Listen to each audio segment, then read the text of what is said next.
Pozwólcie, że bliżej przedstawię Wam cebulówkę, uroczą, okrągłą, maleńką deseczkę. A w dzisiejszym filmie została przeze mnie przerobiona na podstawki pod kubki. Film bardzo krótki, projekt bardzo łatwy. Dlaczego? Ponieważ na dworze jest tak pięknie, że nie chce mi się siedzieć godzinami w mojej maleńkiej, ciemnej pracowni. Więc w najbliższym czasie, gdy na dworze jest słonecznie i cudownie, nie macie szans na jakieś skomplikowane i długie projekty. Zostały nam tylko 4 minuty filmu, więc lecimy. Cebulówkę przemalowałam lazurem orzechowym na brązowo, wysuszyłam i wyszlifowałam. Jedna strona na biało, białą farbą akrylową, bo z tej strony za chwilę będzie przyklejana serwetka. To jest rozmiar koktajlowy serwetki, czyli taka troszkę mniejsza. Duży plus dla projektanta serwetki, ponieważ znajdują się na niej dwa różne obrazki. Znacie moje podejście do zestawów czy kompletów. Fajnie, jeżeli coś do siebie pasuje, ale niekoniecznie, żeby było zaraz identyczne, bo identyczne, czyli nudne. Te obrazki do cebulówek pasują znakomicie, ale ja mam takie natręctwo, że nie lubię, gdy obrazek w którymś miejscu dotyka ramki.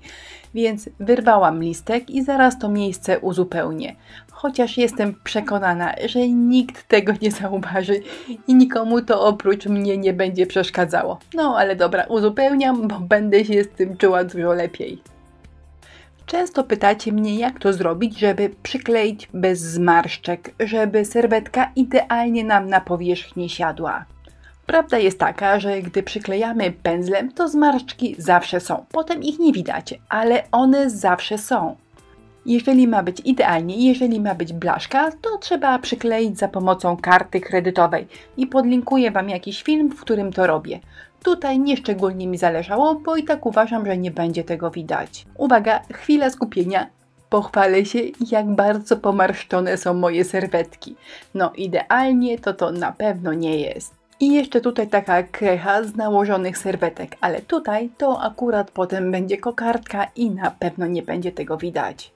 Przed chwilą pokazywałam Wam, jak bardzo pomarszczona jest moja serwetka.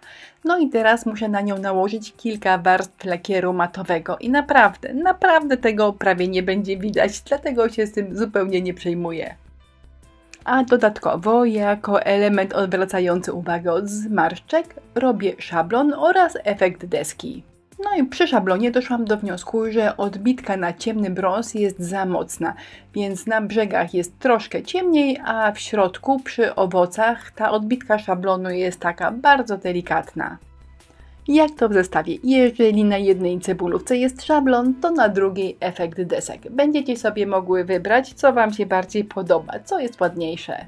Mój efekt deski powstaje w 3 etapach. Po pierwsze, ciągnę cieniutkim pędzelkiem brązowe kreski, nierówno i niedokładnie.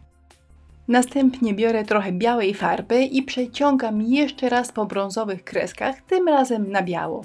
Jak wyjdzie, tak wyjdzie, nie ma być idealnie. Trzeci etap nie jest konieczny, ale myślę, że wygląda fajnie. Biorę skośny pędzelek i delikatnie cieniuję deski. No i tutaj muszę uważać, bo jak przedobrze, to cała deska będzie za stara i za ciemna. Tak właśnie jak tutaj mi troszkę wyszło, ale jeszcze nie jest źle. Więc tylko cieniowanie naokoło i dodanie sznureczka i praca gotowa. Jedno popołudnie, ale jakie przyjemne. Moje ogrodowe, cytrynowe deseczki uważam za gotowe. Wyszły tak. Oglądamy i głosujemy, która ładniejsza, ta z szablonem czy ta z efektem deski. I żeby było jasne, tu nie ma miętkiej gry, proszę nie pisać, że obie mogą być. Która jest ładniejsza? W komentarzu jasno, ta z szablonem czy ta z deskami. Jak zwykle informacje, czego używałam w filmie, jakich produktów używałam, znajdziecie w opisie wideo. A ja zapraszam na kolejny film. Do zobaczenia.